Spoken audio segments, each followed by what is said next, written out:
Ahiba'il Aizza rahimakumullah. Usikum jami'a wa nafsi bi taqwallah wa bi ta'ati Rasulillah sallallahu alaihi wasallam. فنسأل الله سبحانه وتعالى أن يهدينا إلى صراطك المستقيم ويجعلنا من المتقين. آمين. ويجعلنا جنته جنة النعيم في سيد المرسلين والحمد لله رب العالمين. الله منا ومنكم فتقبل يا رب. Saya bersyukur kepada Allah Subhanahu wa taala dan sangat berbahagia pada hari ini bisa bersilaturahim dengan seluruh jamaah dari Masjid Ar-Ramlah dan dalam kesempatan yang begitu mulia, yaitu dalam pelaksanaan ibadah sholat Jumat. Saya gembira di sini bertemu para habaib, para ustadz, para kiai, para tokoh yang semuanya alhamdulillah kita semua bersatu, bersaudara, dan semoga kumpulnya kita pada hari ini di tempat ini menjadi penyebab turunnya rahmat dan rahmat. Amin, amin, amin. Ya Rabbal Alamin. Seluruh daripada pengurus Masjid Ar-Ramlah, seluruh para ustaz, para kiai, wabil khusus Akhina Al-Fadil, Bang Umar K, mudah-mudahan beliau dengan keluarga dan seluruh jamaah di sini diberikan Allah panjang umur, taat dan ibadah dalam sehat walafiat. Amin. Kita semua mendapatkan husnul khatimah. Amin ya rabbal alamin. Alhamdulillah, saat ini saya datang tidak sendiri. Saya didampingi beberapa saya punya menantu. Yang pertama Habib Muhammad bin Hussein Al-Abtas selaku Ketua Umum DPP FPI yang tadi menjadi khatib Jumat. Kemudian yang kedua Habib Alwi bin Hasan bin Sumaid yang tadi menjadi imam sholat Jumat. Juga saya punya menantu dan beliau sekaligus juga Ketua Umum daripada Yayasan Pondok Pesantren Markas Syariat di Megamendung. Kemudian saya juga didampingi di sini ada Habib Muhammad bin Hadi Al-Habsyi yang nanti kita akan minta kepada beliau untuk kita bersama-sama membaca qasidah doa mulia azim. Kita mohon kepada Allah agar semua kita punya hajat dikabulkan Allah Subhanahu. Di sini masih ada juga Habib Ali bin Ali Al-Abtas selaku bendahara umum daripada DPP FPI. Dan yang tidak kalah indahnya di sini juga hadir tokoh kita dari Ambon, dari Maluku, Habib kita, yaitu Habib Rifki Al-Hamid.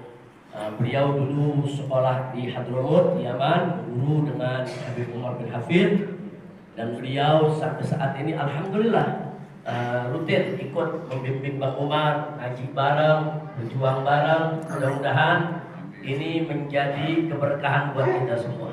Amin. Ya Rabbal Alamin. Baik, tidak panjang yang saya ingin sampaikan pada kesempatan ini. Saya ingin ingatkan semua dan diri saya sendiri dengan apa yang Allah firmankan dalam surat Az-Zumar.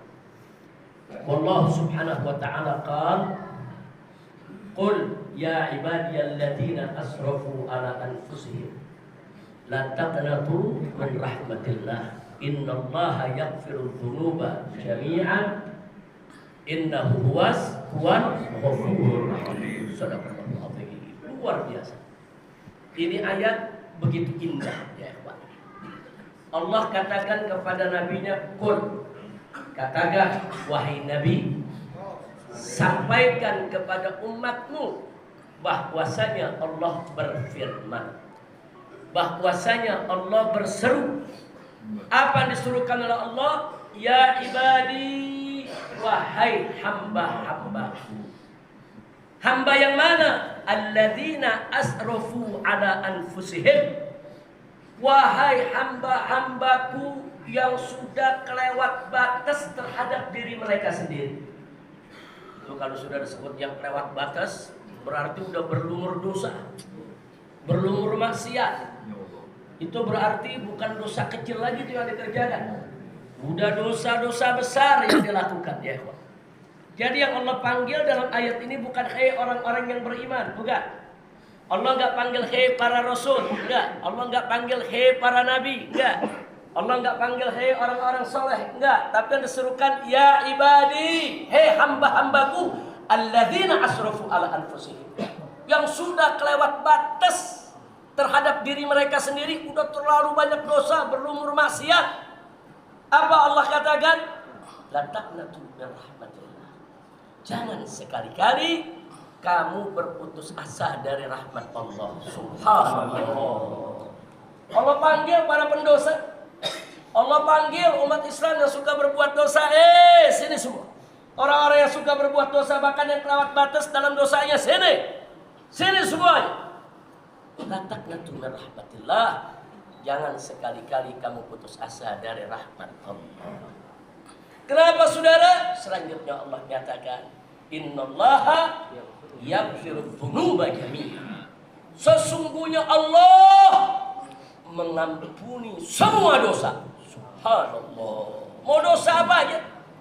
Mau dosa apa saja, mau setinggi langit itu dosa, mau seluas lautan itu dosa. Saudara, Allah siap untuk mengampuni. Syarat tubu ilallahi taubatan nasuha. Taubatlah kamu semua kepada Allah dengan taubat yang sejati, saudara. Dan nggak sampai di situ, Allah ingatkan innahu huwal ghafurur rahim. Allah ingatin kita semua, sesungguhnya Dia itu Allah Al-Ghafurur Rahim, yaitu Maha Pengampun, Maha Penyayang, saudara. Allah sayang sama kita semua, Allah ampuni dosa kita semua, asal betul, sungguh kita mau taubat kembali ke jalan Allah Subhanahu wa ta'ala. Alhamdulillah. Jadi kalau udah begini nggak usah ada nanya lagi, Habib kalau dosa zina diampuni nggak? Habib kalau dosa judi diampuni nggak? Habib kalau dosa ngebunuh diampuni nggak? Nggak usah nanya lagi ya kawan.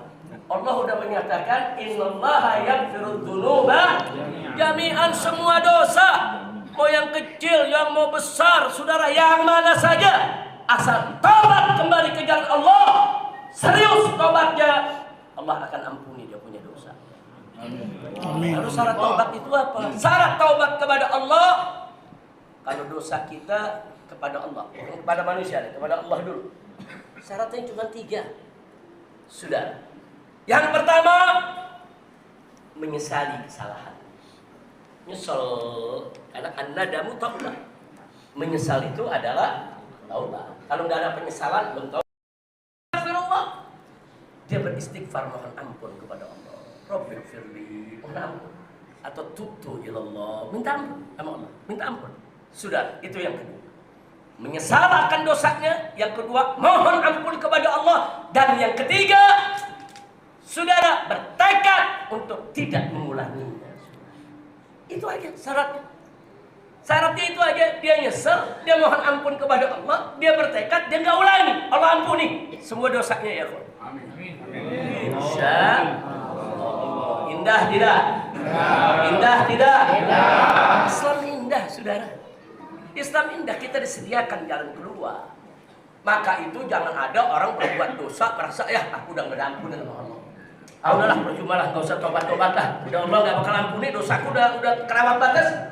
Jangan, nggak boleh ada yang begitu ya. Jangan putus asa. La taqnatu min rahmatillah. Allah yang nyatakan jangan putus asa dari rahmat Allah.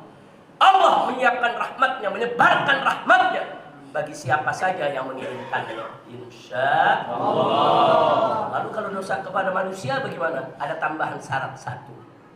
Dia mesti minta maaf sama yang bersangkutan, saudara. Sama, dia mesti menyesal akan perbuatannya, mohon ampun kepada Allah, bertekad untuk tidak mengulanginya. Tapi ada satu lagi, dia mesti minta maaf kepada yang bersangkutan. Makanya ada yang bertanya, Habib, berat mana bikin dosa kepada Allah dengan dosa kepada manusia? Jawabnya, saudara, tergantung dari sudut mana kita melihat. Kalau kita bicara tentang, saudara, kebesaran Allah, kemuliaan Allah, ketinggian Allah, saudara, maka tentu dosa kepada Allah jauh lebih berat daripada dosa kepada manusia. Karena Allah maha tinggi, Allah maha mulia. Gak pantas kita berbuat dosa kepada Allah, saudara. Gak ada dosa yang lebih besar daripada dosa yang kita lebih berat, dosa yang lebih berat daripada dosa yang kita lakukan terhadap Allah. Pasti dosa kepada Allah paling berat. Itu itu kalau melihat kebesaran Allah, ketinggian Allah, kemuliaan Allah, tak pantas kita sebagai makhluk untuk berbuat maksiat, sudah. Tapi kalau melihat dari sisi maafnya Allah, santunnya Allah, ramahnya Allah, latif, wadud, rahim, karim. Kalau lihat bagaimana Allah Maha Pemaaf, saudara, maka dosa kepada manusia lebih berat. Loh kenapa? Minta ampun kepada Allah sebentar diampuni. Minta maaf kepada manusia kadang-kadang 7 turunan dan gak maafin kita. Susah minta maaf kepada manusia, betul? Betul? Minta maaf kepada Allah tengah malam kita tahajud nangis, minta maaf kepada Allah. Penuhi itu syarat yang 3 tadi selesai. Tapi minta maaf kepada manusia, saudara, kadang-kadang mulutnya memaafkan, hatinya enggak. Kadang-kadang mulutnya memaafkan saudara, tapi dia nggak pernah lupain kesalahan kita, saudara. Tiap ketemu diulang-ulang, lu dulu yang tolong gue. Ada yang begitu. Kadang-kadang kita udah minta maaf, nangis-nangis, saudara, dia bilang 7 turunan gua nggak maafin. Ada yang begitu. Jadi kalau dilihat dari segi pemaafnya, saudara, dosa kepada manusia lebih berat. Kenapa? Karena sulit dapat maafnya, saudara. Tapi kalau dosa kepada Allah lebih mudah untuk dapat maafnya. Subhanallah. Tapi terlepas, saudara, mana yang lebih berat? Jangan sekali-kali kita berbuat dosa. Mau dosa kepada Allah, mau dosa kepada manusia, semuanya serba berat. Jangan sekali-kali kita lakukan. Insya Allah. Nah, baiklah, saudara, dalam kitab At-Tawwabin karangan Ibn Qudamah, di sana diceritakan dialog antara seorang ahli sufi, saudara, yang bernama Ibrahim ibn Adham radhiyallahu taala anhu, wali min auliyaillah. Ada seorang murid bertanya, mengeluh, "Tuan guru, saya ini sulit menghindarkan diri dari maksiat. Bawaannya pengen maksiat aja. Kira-kira ada kiat supaya saya tidak maksiat? Bagaimana caranya supaya nih saya takutlah maksiat? Bagaimana cara?" Si guru mengatakan, "Saya punya 5 kiat. Yang kalau kau lakukan ini, kau pegang ini, insya Allah kau nggak berani berbuat maksiat." Apa itu, Tuan Guru? Yang pertama, kalau kamu maksiat, nggak apa-apa, silakan maksiat. Tapi syarat, kalau kau maksiat, jangan lagi kau makan rizki dari Allah. Itu aja syarat. Itu aja syaratnya. Ayo saya mau tanya di masjid sini, ada yang bisa nggak begitu? Ayo, ada yang bisa lari dari rezeki Allah? Mau maksiat boleh, tapi jangan sentuh nikmat Allah. Jangan makan rizki dari Allah. Malu dong. Makan rizki dari Allah, menikmati nikmat dari Allah, tapi kau maksiat kepada Allah. Malu. Mau maksiat silakan, tapi jangan sentuh nikmat Allah. Jangan makan rezeki Allah. Kita nafas nikmat dari siapa? Allah. Jangan nafas. Bisa gak? Mati dong. Tanya hadir kompak jawabnya, bisa gak? Nah, kalau kita nggak mampu itu, apa pantas kita maksiat kepada Allah? Tidak pantas. Jadi si murid jawab. Kata si murid apa? Tuan guru, nggak mungkin dong kita bisa melepaskan diri daripada rezeki Allah. Maka si guru bilang, jawab lagi, ya kalau ente tahu nggak mungkin, jangan maksiat. Jangan maksiat, nggak pantas masa ente makan dari Allah, rezeki dari Allah, tapi ente maksiat kepada Allah. Malu dong. Itu yang pertama, Tuan Guru yang pertama berat. Mungkin yang kedua entengan kali. Enggak mampu yang pertama, baik. Yang kedua dikasih. Yang kedua bagaimana?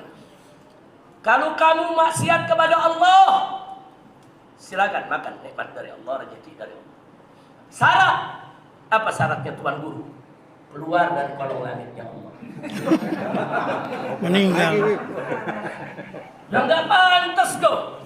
Masa tinggal di kolong langit Allah, di atas bumi Allah, terus ente maksiat kepada Allah? Ada yang mampu dari sini keluar dari kolong langit Allah? Mau kemana ente? Ada yang mampu gak? Jujur, ada yang mampu gak? seperti ada anak tinggal di rumah bapaknya, nggak mau nurut sama bapaknya. Di rumah dia kerjain apa aja semaunya. Akhirnya bapaknya bilang apa? Lu mau kurang ajar, keluar dari rumah. Kan begitu sudah. Betul. Atau ada tamu datang ke rumah kita, mau duduk seenaknya saudara, mau ngomong seenaknya, kira-kira kita usir nggak? Keluar kau dari rumah, keluar. Kenapa? Dia nggak menghormatin kita yang punya rumah. Betul. Sekarang saya mau tanya, bumi punya siapa? Langit milik siapa? Saudara, makanya dalam satu hadits qudsi pernah dikatakan, saudara, Allah menyatakan, "Malam yarda bi qada'i, wa lam yashkur li ni'ma'i, wa lam yasbir ala bala'i, falyakhruj min tahtis sama'i." Allah. Allah yang sampaikan dalam hadits qudsi. Apa kata Allah? "Malam yarda bi qada'i." Barang siapa yang tidak ridho dengan ketetapanku, walam yashkur li ni'ma'i, dan dia tidak bersyukur atas nikmatku, walam yasbir ala bala'i, dan dia tidak bersabar atas ujianku, falyakhruj min tahti sama'i, silakan dia keluar dari kolong langitku ini, wal yatlub rabban siwaya, silakan dia cari Tuhan selain aku. Tegas tidak? Tegas tidak? Sekarang saya tanya, ada yang bisa kita keluar dari kolong langit Allah? Ada yang bisa keluar dari kolong langit Allah? Kalau begitu apa boleh kita maksiat kepada Allah? Boleh. Ini murid jawab, yang kedua lebih berat lagi. Yang entengan dong dikit.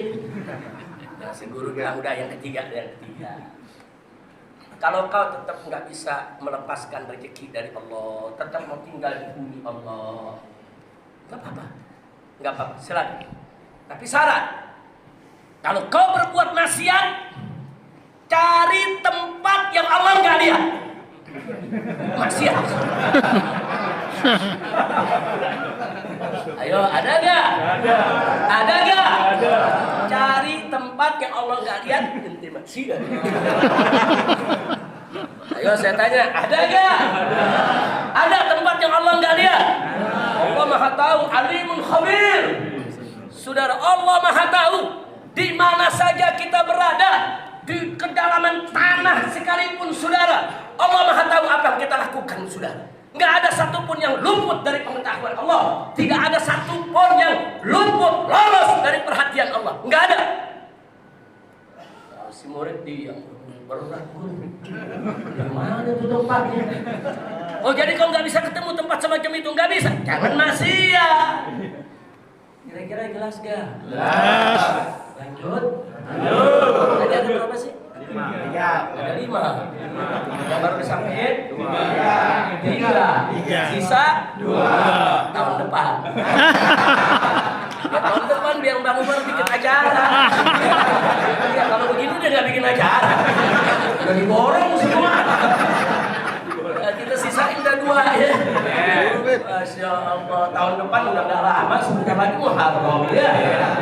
Masya Allah, tapi lanjut. Jangan sampai ya, ada meninggal mati penasaran. Masya Allah, lanjut. Apa lagi? 2. Si murid bilang, guru, ini 3-tiganya berat. Yang keempat apa ya guru? Nah, yang keempat begini. Kalau memang kau tetap ingin makan rezeki dari Allah, mau tinggal di bumi Allah, memang nggak ada tempat yang luput dari perhatian Allah. Kau mau maksiat, nggak apa-apa, maksiat. Tapi syarat, begitu malaikat maut datang mau mencabut nyawamu, ajak diskusi.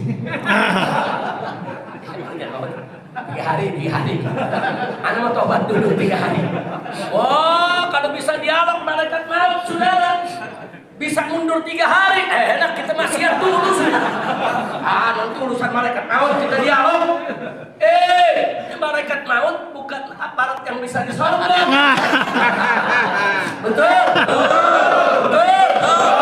Malaikat maut bukan pejabat korup. Betul. Bisa nyogok malaikat maut. Bisa nyogok malaikat maut. Kulli umatin ajal. Kita ja'a ajaluhum. Setiap umat ada ajal waktunya, dan kalau sudah datang tidak bisa dimajukan atau diundurkan walaupun sesaat. Gak bisa. Malaikat maut datang menyambut nyawa kita. Terus kita pakai menawar. Nggak dibanting. Dibetot nyawa. Alhamdulillah. Kalau bisa nawar malaikat maut, bisa kong kali kong, bisa diundurin waktunya, saudara, kita bisa bebas maksiat. Tapi kalau malaikat maut datang, nggak bisa diundur. Nggak bisa, saudara. Nah, bayangkan. Kalau kita, saudara, malaikat maut datang saat kita sedang berbuat maksiat. Innalillahi wa inna ilaihi raji'un. Su'ul. Na'udzubillah min dzalik. Dia bilang, bisa gak ente tawar? Tahan itu malaikat maut. Gak bisa, Tuan Guru. Makanya jangan maksiat. Kalau maksiat, ingat, malaikat maut tiap saat bisa datang. Kalau maksiat, ingat, ajal setiap saat menjemput. Jangan sampai saat ajal menjemput engkau dalam keadaan maksiat. Kira-kira jelas gak? Jelas. Si murid goreng-goreng kepala, kayaknya minggu keempat, minggu kata guru, ada yang kelima. Mau yang kelima? Ya udahlah yang kelima. Mungkin yang kelima ringanan kali. Apa dibilang guru? Tapi guru nggak usah pakai nawar malaikat maut ya. Ya sudah. Kalau kau maksiat, puasin aja. Kalau nanti malaikat mau datang, ya udah pasrah aja, udah cabut nyawa. Terus nanti begitu malaikat Zabaniyah menyeretmu mau dimasukkan ke neraka, lawan.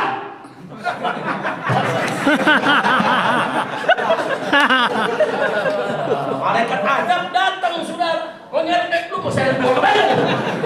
Ke neraka, tunggu dulu. Bisa nggak dilawan? Yang punya ilmu pelabang muter, ilmu cikrik, pakai semua, sampai kelabang bunting lagi. Pakai itu semua. Bisa nggak? Bisa ngelawan malaikat azab? Bisa? Kalau nggak bisa, kenapa ente sekarang nantangin buat maksiat? Orang yang bikin maksiat berarti nantangin. Oh, mana malaikat azab? Nanti gua hadapin. Hati-hati malaikat azab kalau udah narik dikeploskan ke dalam neraka jahanam. Nggak ada manusia yang mampu untuk melawannya. Takutlah kepada Allah. Takut kepada Allah. Jadi kesimpulannya apa dari 5 nasihat tadi? Kesimpulannya jangan maksiat, gitu. Udah jangan maksiat udah. Saudara, jauhkan segala kemaksiatan, jauhkan segala kedoliman, jauhkan segala kemungkaran, jauhkan segala dosa, jauhkan. Saudara, sehingga kita selalu dalam keadaan baik. Begitu malaikat mau datang, kita dalam keadaan baik. Begitu nanti malaikat yang menjemput kita di alam sana, bukan malaikat azab, tapi malaikat rahmat, saudara. Untuk menuntun kita di padang mahsyar sampai masuk ke dalam surganya. Amin ya rabbal alamin. Jadi kesimpulannya, boleh maksiat apa enggak? Boleh maksiat apa enggak? Jangan maksiat ya, Wan. Ini sengaja saya sampaikan karena kita punya negeri ini sekarang lagi darurat maksiat. Di mana-mana maksiat. Presidennya tiap hari ngebohong. Kan bohong maksiat, betul? Betul? Di mana-mana saudara sekarang, dari mulai presiden, menterinya, anggota dewannya, saudara, sampai yang di bawah, sampai yang miskin, saudara ikut dosa juga. Udah miskin maksiat lagi ya. Susah dunia, susah akhirat. Betul? Udah miskin maksiat. Kacau tidak? Kacau tidak? Kacau. Di dunianya susah, di akhirat lebih susah. Mampus. Jangan. Yang kaya, yang miskin, semua nggak boleh maksiat. Betul? Betul? Saya mengajak, yuk kita revolusi akhlak rame-rame. Setuju? Setuju? Mulai dari diri kita. Yang kemarin sholatnya sudah bagus, lebih sempurnakan lagi. Yang kemarin sholatnya belum bagus, bagusin saudara. Yang kemarin suka ninggalin sholat, jangan ninggalin sholat lagi saudara. Amin. Pokoknya yang kemarin suka bohong, lu jangan bohong lagi. Jangan, dari pejabat sampai ke bawah, stop kebohongan, stop dusta, stop korupsi, stop kezaliman, stop semua maksiat saudara. Insya Allah dengan kita berusaha memperbaiki diri, kita akan mampu menggelorakan revolusi Allah. Insya Allah. Setuju tidak? Setuju tidak? Perbaiki diri kita. Karena kadang-kadang begini saudara, ada orang diajak jihad, Allahu Akbar, siap mati demi Allah, Allahu Akbar. Ditanya, lu sholat enggak? Enggak. Allahu Akbar, jihad, sholat enggak. Tentunya saudara. Kacau tidak? Kacau tidak? Kacau. Allahu Akbar, siap jihad. Sholatnya rapi, puasanya rapi, kan bagus begitu, betul? Betul? Takbir.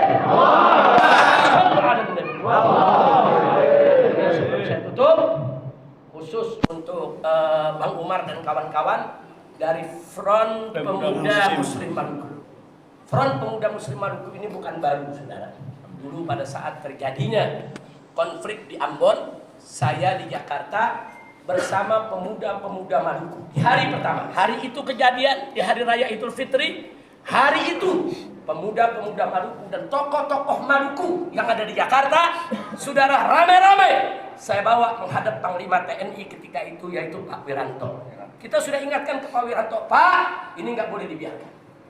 Ini nggak boleh dibiarkan. Dari hari pertama, itu hari kejadian, itu hari kita ingatkan.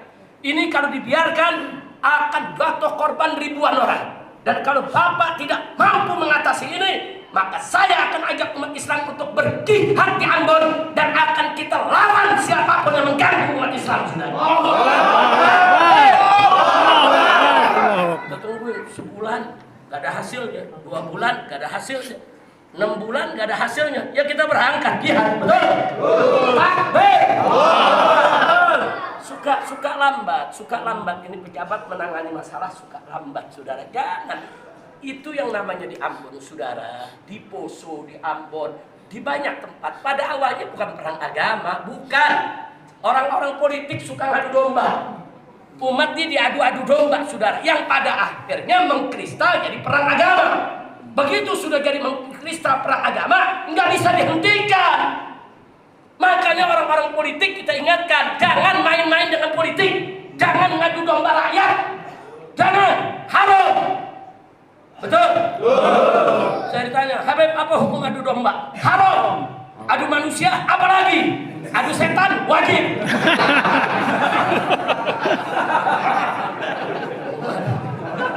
Lu paham adu setan ya?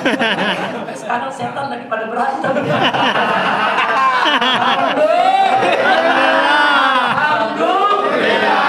Setan lagi berantem, jangan pisahin. Biarin. Setan wajib gelar tikar pakai kopi. Ini setan lagi berantem, lu paham nggak? Paham nggak? Setan nih lagi buka-bukaan rahasia. Alhamdulillah. Setan lagi jorok-jorokan. Alhamdulillah. Insya Allah biang setannya bakal masuk penjara. Amin. Amin. Jangan nanya setannya siapa? Berpikirin sendiri. Tangkap nanti deh. Jawab ditangkap aja. Syarat belum selesai. Lunas nih. Umar suka mancing-mancing. Udah segitu aja. Lagi Beb. Cukup sekarang kita mau baca qasidah, kita mau mohon ampun kepada Allah. Jadi nanti yang dibacakan nama Habib Muhammad bin Hadi Al-Habsyi, Qul ya Abi. Katakanlah ya Azim, wahai yang maha agung. Antal Azim, engkau maha agung ya Allah. Qad hammana hammun azim. Kami ini ya Allah sedang dirundung kegalauan. Kami risau, kami galau ya Allah. Kami risau, kami galau. Walau yang luar biasa. Tapi kami yakin, saudara, kullu hammin yahud. Semua kegalauan akan menjadi ringan, akan hilang, akan lenyap. Bismika ya azim, dengan namamu wahai yang maha agung. Insya Allah. Jadi kerisauan kita, kegalauan kita melihat kondisi negara seperti ini, saudara, semua di sana, semua galau. Kacau balau yang ada. Betul? Betul? Siapa yang bisa menyelesaikan ini? Allah. Siapa yang maha besar? Allah. Siapa yang maha pengasih? Allah. Siapa yang maha pengampun? Allah. Siapa yang maha mulia? Allah. Takbir.